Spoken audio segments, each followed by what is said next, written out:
ಇಡೀ ದೇಶ ಸಂಭ್ರಮ ಪಡ್ತಾ ಇರುವಂತ ಒಂದು ಕ್ಷಣ ಎದುರಾಗಿದೆ ಸರ್. ನೀವು ಯಾವ ದೇವಸ್ಥಾನಗಳಿಗೆ ಭೇಟಿ ಕೊಡ್ತೀರಿ? ಇದೊಂದು ಐತಿಹಾಸಿಕ ಕ್ಷಣಗಣನೆ.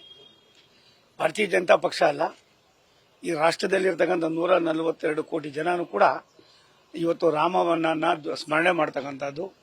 ಈ ರೀತಿಯಾಗಿ ಅವಿಸ್ಮರಣೀಯವಾದ ಒಂದು ಕೆಲಸ 500-600 ವರ್ಷಗಳಿಂದ ನೆನೆಗುದಿಗೆ ಬಿದ್ದಿದ್ದನ್ನ ಕೇವಲ 9-10 ವರ್ಷದಲ್ಲಿ ನಮ್ಮೆಲ್ಲರ ನೆಚ್ಚಿನ ಪ್ರಧಾನಮಂತ್ರಿಗಳಾದ ನರೇಂದ್ರ ಮೋದಿಯವರು ಅವರಿಗೆ ದೈವ ಸಂಕಲ್ಪದ ಒಂದು ಪ್ರೇರಣೆ ಮೇರೆಗೆ ಇವತ್ತು ನಾವು ಇದನ್ನ ಪ್ರತಿಷ್ಠಾಪನಾ ಕಾರ್ಯಕ್ರಮದಲ್ಲಿ ನಾವೆಲ್ಲರೂ ಕೂಡ ಕ್ಷಣಗಣನೆಯನ್ನು ನೋಡ್ತಾ ಇದ್ದೀವಿ.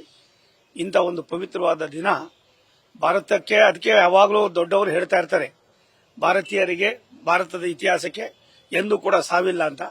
ಅದನ್ನು ಇವತ್ತು ಪುನರ್ ಪ್ರತಿಷ್ಠಾಪನೆ ಮಾಡಿ ಭಾರತೀಯರ ಇಂದಿನ ದಿನಗಳ ಪೂಜ್ಯರು ಕೊಟ್ಟಿರ್ತಕ್ಕಂಥ ಸಂದೇಶಕ್ಕೆ ಒಂದು ದೊಡ್ಡ ಸಾಕ್ಷಿಯನ್ನ ನಮ್ಮೆಲ್ಲರ ನೆಚ್ಚಿನ ಪ್ರಧಾನಿಗಳು ನೀಡಿದ್ದಾರೆ. ದೇಶ ಇವತ್ತು ಯಾವ ದಾರಿಯಲ್ಲಿ ಹೋಗಬೇಕಾಗಿದ್ದೋ ಅನ್ನೋದಕ್ಕಿಂತ ಹೆಚ್ಚಾಗಿ ರಾಮನ ಅವತಾರಗಳನ್ನ, ರಾಮ ನಡೆದುಕೊಂಡ ದಾರಿಯನ್ನ, ಕೇವಲ ಮರಳಿನಲ್ಲಿ ಶಿವಲಿಂಗವನ್ನ ಸ್ಥಾಪನೆ ಮಾಡದಂತವ್ರನ್ನ ಇವತ್ತು ರಾಮೇಶ್ವರಕ್ಕೆ ಹೋಗಿ ನಮ್ಮ ನೆಚ್ಚಿನ ಪ್ರಧಾನಿಗಳು ಅವರು ಮಾಡಿರ್ತಕ್ಕಂಥ ಒಂದು ವ್ರತ ಏನಿದೆ, ನಿನ್ನೆ ತಾನೇ ಈಗಾಗಲೇ ನಮ್ಮ ಅಶೋಕ್ ಸಾಹೇಬ್ರು ಹೇಳಿದಾಗೆ ದೇವೇಗೌಡ ಒಂದು ಮಾತು ಹೇಳ್ತಾರೆ, ಅವರು ಸಾಮಾನ್ಯ ಮನುಷ್ಯ ಅಲ್ಲ, ದೈವ ಸೃಷ್ಟಿಯಾಗಿರ್ತಕ್ಕಂಥ ಮನುಷ್ಯ. ಇಂದಿನ ಜನ್ಮದಲ್ಲಿ ಅವ್ರು ದೇವರಾಗಿದ್ರೆ ಅನ್ನೋ ಗೊತ್ತಿಲ್ಲ. ಇವೆಲ್ಲವನ್ನು ಮಾಡೋದಕ್ಕೋಸ್ಕರವೇ ಮೋದಿಯವರು ಇವತ್ತು ಪ್ರಪಂಚಕ್ಕೆ ಜನಿಸಿದ್ದಾರೆ.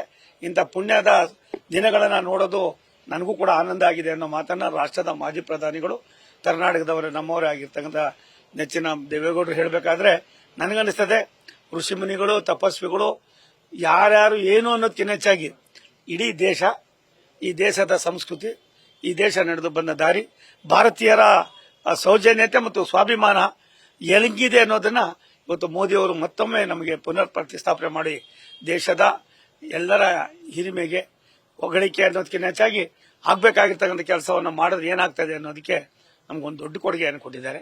ನಾನು ಕರ್ನಾಟಕದವನಾಗಿ, ಒಬ್ಬ ರಾಷ್ಟ್ರದ ಒಬ್ಬ ದೇಶಭಕ್ತನಾಗಿ ಇಂಥ ಪವಿತ್ರ ಕ್ಷಣಗಳಲ್ಲಿ ನಾವು ಬದುಕಿರೋದೇ ದೊಡ್ಡದು. ನನಗನ್ನಿಸ್ತದೆ ಇಂಥ ಪುಣ್ಯಾತ್ಮ ಮತ್ತೊಮ್ಮೆ ಈ ದೇಶಕ್ಕೆ ಇನ್ನೂ 100 ಕಾಲ ಬಾಳಬೇಕು. ಅವರ ಅಧಿಕಾರದ ವ್ಯಾಪ್ತಿಯಲ್ಲಿ ದೇಶ ಇನ್ನೂ ಕೂಡ ಸುಭಿಕ್ಷವಾಗಿ ರಾಮರಾಜ್ಯ ಎಲ್ಲಿದೆ ಅಂತ ನಾವು ನೋಡ್ತಾ ಇದ್ವಿ ಪುಸ್ತಕದಲ್ಲಿ. ಆ ರಾಮರಾಜ್ಯ ಸ್ಥಾಪನೆ ಆಗ್ತಕ್ಕಂಥ ಕ್ಷಣಗಣನೆ ಭಾರತೀಯರಿಗೆ ಲಭಿಸ್ತಾ ಇರತಕ್ಕಂಥದ್ದು ನಮ್ಮ ಪೂರ್ವ ಜನ್ಮದ ಪುಣ್ಯ. ನಾನು ಇದಕ್ಕೋಸ್ಕರವಾಗಿ ಯಾರು ಇವತ್ತು ರಾಷ್ಟ್ರದ ಪ್ರಧಾನಮಂತ್ರಿಗಳಾಗಿ ಅವರು ಕೈಗೊಂಡಿರ್ತಕ್ಕಂಥ ಕೆಲಸ ಭಾರತೀಯ ಜನತಾ ಪಕ್ಷಕ್ಕಲ್ಲ, ಭಾರತೀಯ ದೇಶಕ್ಕೆ ಅಲ್ಲ, ವಿಶ್ವದ ಭೂಪಟದಲ್ಲಿ ಯಾವುದೇ ಸಮಸ್ಯೆಯನ್ನು ಬಗೆಹರಿಸತಕ್ಕಂಥ ನಾಯಕರು ಭಾರತ ದೇಶದಲ್ಲಿ ಇದ್ದಾರೆ ಅನ್ನೋದನ್ನ ತೋರಿಸಿ ನಮ್ಮೆಲ್ಲರಿಗೂ ಕೂಡ ಒಂದು ಹೆಜ್ಜೆಯನ್ನ ಮುಂದಿಡ್ತಕ್ಕಂಥ, ಹೆಮ್ಮೆ ಪಡ್ತಕ್ಕಂಥ ಕೆಲಸ ಮಾಡಿದ್ದಾರೆ. ನಾನು ಅವರಿಗೆ ಕೋಟಿ ಕೋಟಿ ನಮನಗಳನ್ನು ಸಲ್ಲಿಸೋದ್ರ ಮುಖೇನ ಭಾರತ ದೇಶದಲ್ಲಿ ಕರ್ನಾಟಕದ ಅವಿಭಾಜ್ಯ ಅಂಗ ಅನ್ನೋದನ್ನ ನಮ್ಮದೇ ರಾಮನ ಪ್ರತಿಷ್ಠಾಪನೆ ಆಗಿರ್ತಕ್ಕಂಥ ಆ ಒಂದೇನಿದೆ ಅದು ಕೂಡ ನಮ್ಮದೇ ಆಗಿರೋದ್ರಿಂದ ನನಗನ್ನಿಸೋದು ಇತಿಹಾಸ ಇದೆ. ಈ ಇತಿಹಾಸವನ್ನ ಮುಂದಿನ ದಿನಗಳಲ್ಲಿ ಮುಂದಿನ ಪೀಳಿಗೆಗೆ ಬರೆಯೋದಕ್ಕೆ ನಮ್ಗೆ ಒಳ್ಳೆಯ ಸಂದೇಶವನ್ನು ಕೊಡೋದಕ್ಕೆ ಸಾಕ್ಷಿಯಾಗಿದೆ. ನ್ಯೂಸ್ ಫಸ್ಟ್, ನಿರ್ಭೀತಿಯಿಂದ ನಿಮ್ಮ ಪರವಾಗಿ.